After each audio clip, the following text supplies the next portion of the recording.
Hi, and welcome back to this, our fifth video in the series for the Community Renewable Energy Grant Program. Once again, we're covering the key application questions and sections. And for this video, we're going to be going through Section 8 of the application for community benefits and equity considerations. As always, would like to say if you're just starting on this video, we certainly do recommend going back to the very first video and watching these in sequence. They will help you out in the application process. And in addition, I just want to remind you that we are going to be covering kind of the key application questions as it relates to the scoring criteria in your particular opportunity announcements. So we're not covering all the questions. Those are available on the webpage in the application user guides under the applicant help sub banner. Just want to say hello again. I'm Jason with the CREP program, and I'm joined here with my colleague Clay. And we are going to go ahead and just jump right in to one of the first key questions. And this is, please provide a brief bio of the project leaders below. So this question can have kind of two facets to it. In the prior video, we're asking for the bios of the project team leaders. This would be the specific planning team leaders that are going to be working on and producing that final plan for renewable energy system. What we're looking for here would be those bios of project leaders, what have you, that are might be involved in those other groups, but we're looking also for members that are having an impact on this project, maybe externally from groups, nonprofits, or organizations that represent the qualifying environmental justice communities, and any sort of involvement or guidance or leadership that is a part of this planning project.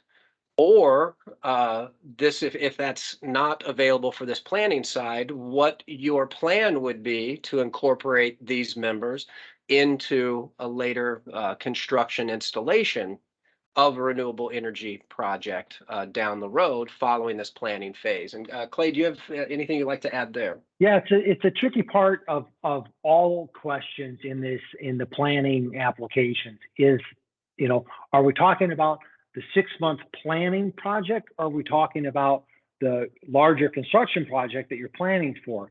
And the truth is both. The key really is the project that you have in mind, right, that you're planning for. But we want answers in both areas if you have that information.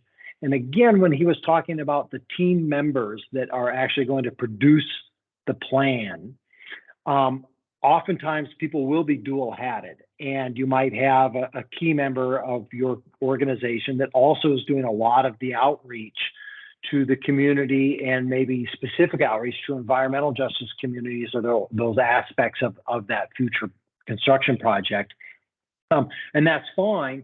In this part, don't just relist the list that you gave us in the first part of the application.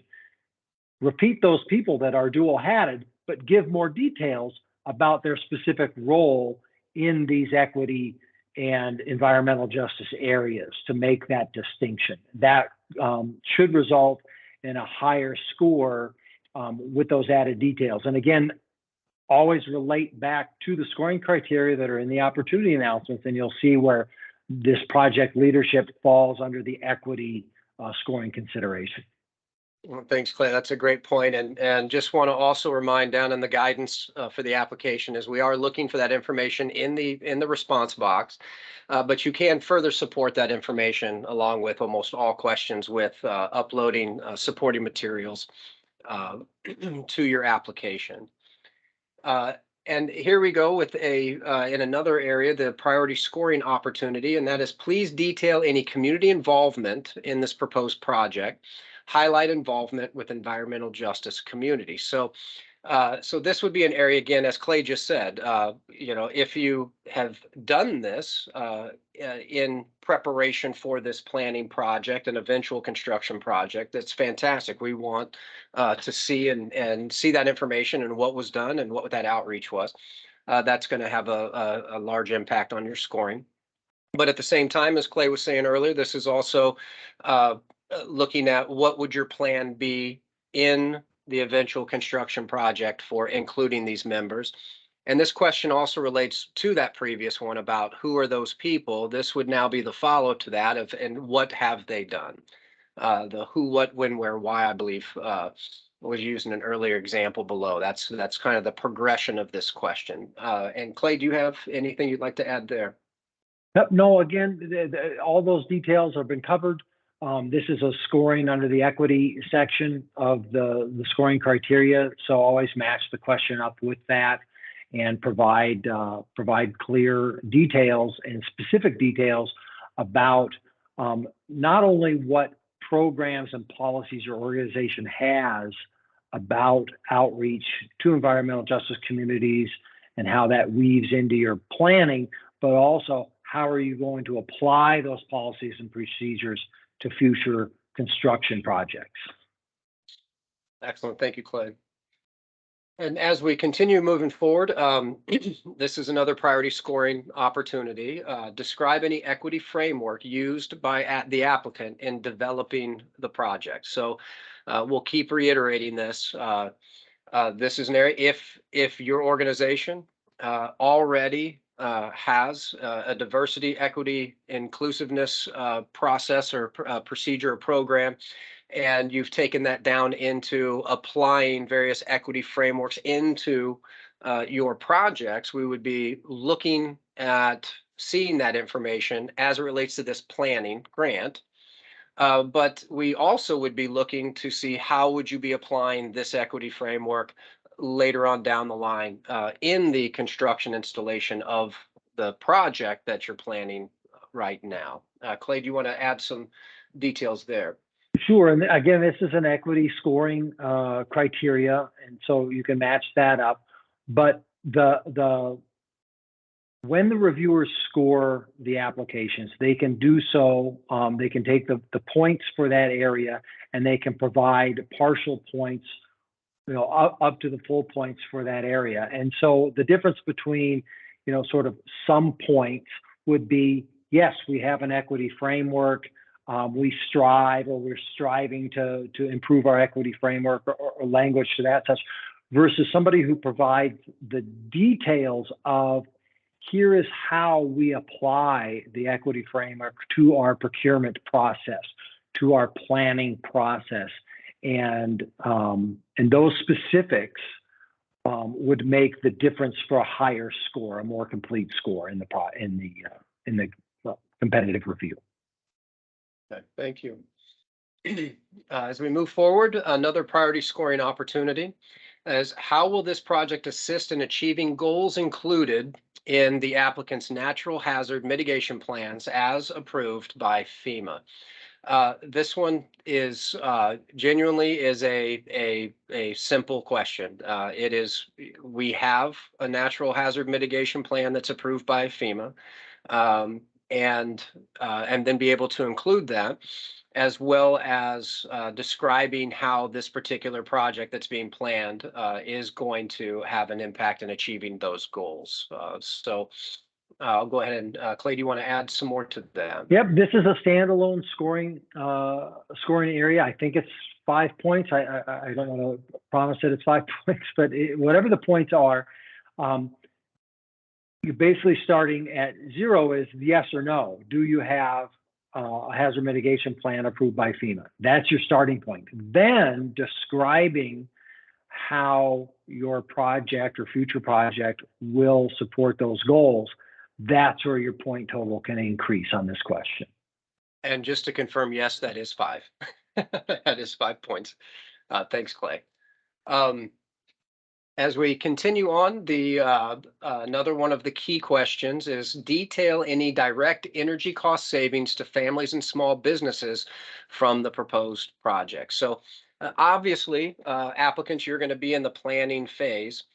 This is really an area we are looking at what in your planning, beyond just physically planning a system, in your own planning and projections, what are you estimating? What are you anticipating the direct energy cost savings are going to be to your families in your local area and the small businesses, and then be able to forecast or project that information out as we review the project as a whole. Clay, do you want to add something into here? Yeah, I mean, this is a place, because we're just at the planning stage, this is a place that an organization could take some extra time and actually think through how they want to, if they're able to, build in some direct energy cost savings to families and small businesses. If it's net metering for a solar project, maybe that organization could take the savings from that net metering and apply it to some sort of low-income energy help program that your organization might have. That's just one example. This is an opportunity to build that in or to think about that, and if you can do so, makes a stronger application. All right, excellent. Next up in our key questions is describe the anticipated economic development as a result of the proposed project. So just like our last question, we're looking at as a part of the entirety of your planning project, not just the physical renewable energy system. What would your team be forecasting? What would you be anticipating, if any, of this particular project as it came to its fruition? What would that anticipated or forecast economic development be in your local community? Clay, do you want to add some more there? Yep. I mean, if you're working with an economic development team and you can describe how you've thought this through and how you're going to promote your community, give us those details. That makes a stronger application rather than just citing, because we even highlighted in the application guidance, we don't want just the job creation from the construction project itself or from the planning, but we want to see where communities have looked forward in their economic planning to use projects like renewable energy projects to support those goals in their community. All right, thank you, Clay.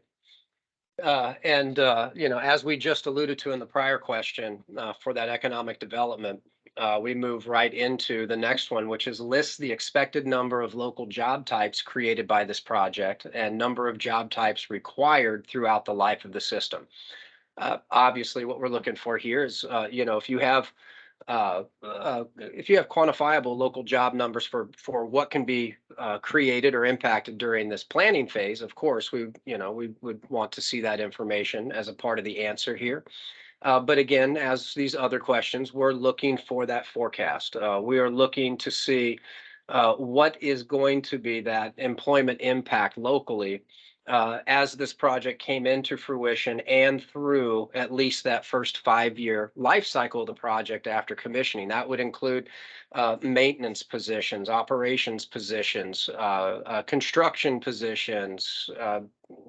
You want to really look forward and forecast your project out.